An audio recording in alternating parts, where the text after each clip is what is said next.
Hello, my name is Muhammad Iqbal and you are watching Q and Q. The topic of our video today is the second most youngest elected president of America, John F. Kennedy. John F. Kennedy was America's second youngest elected president.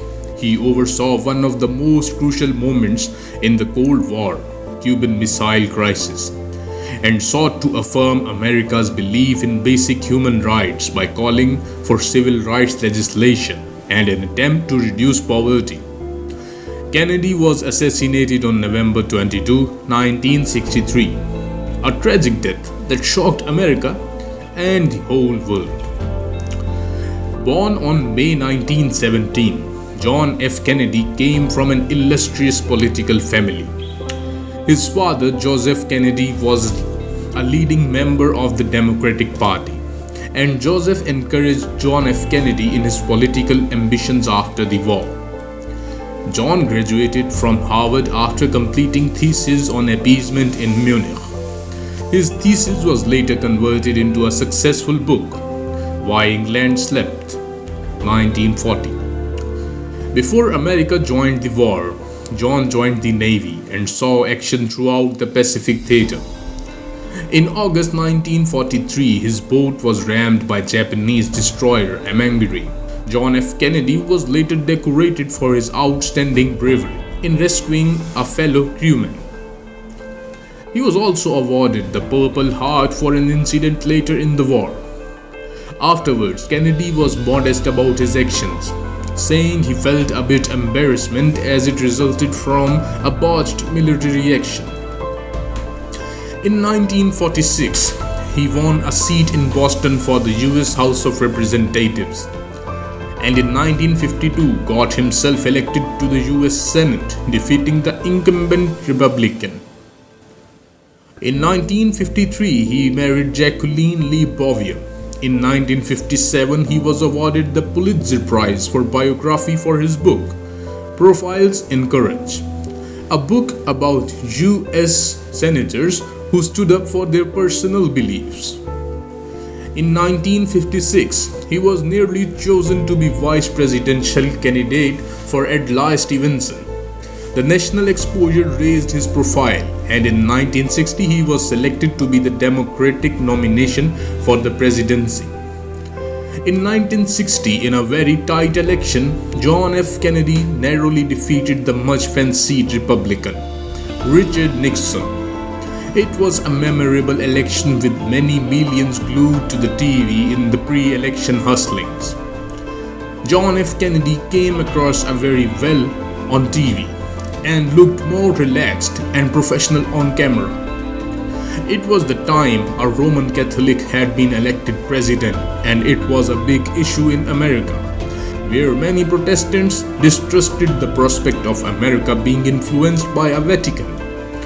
He had to assure voters that he was not a Catholic candidate for the presidency, but someone standing for president who happened to be a Catholic. During his inauguration, John F. Kennedy gave a memorable speech where he famously encouraged citizens to help the nation become strong again.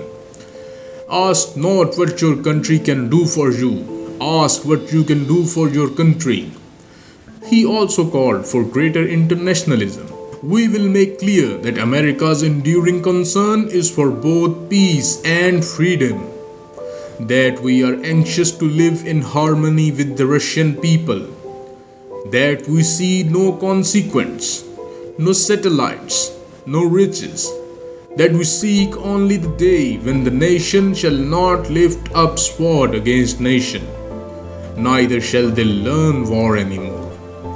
In 1961, Kennedy ordered the Bay of Pigs invasion of Cuba. It was mostly led by Cuban exiles with minimal US support. However, the invasion was a failure, leading to embarrassing negotiations with Fidel Castro's Cuba. In 1962, the world came extraordinarily close to a nuclear war during the Cuban Missile Crisis. The Soviet Union moved missiles to Cuba. Many in the American military were keen on airstrike on the missile bases. But Kennedy chose a more cautious diplomatic approach. He found a way to offer Khrushchev a way without losing face, while making sure the missiles were removed from the Cuba.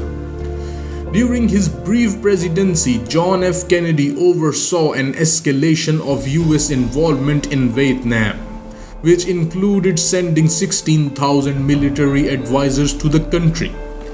Later, Kennedy's Secretary of Defense Robert McNamara said Kennedy considered pulling out of Vietnam in 1963 and believes that if Kennedy had survived, American involvement would have ended. Tape showed that Kennedy's former Vice President Lyndon Johnson later criticized Kennedy's opinion that America should withdraw.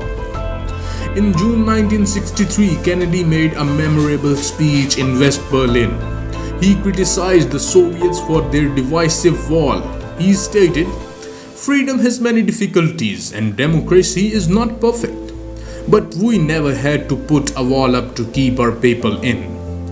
John F. Kennedy was assassinated in November 1963. Lee Harvey Oswald was arrested to put on trial for his murder. However, before he could reach trial, Lee Harvey Oswald was killed himself by Jack Ruby. Lee Harvey Oswald always pleaded his innocence, and many believe the assassination was a wider conspiracy. I hope you liked the video. If you did so, please like the video and don't forget to subscribe and share this video as much as you can. For more videos, stay tuned with Q and Q.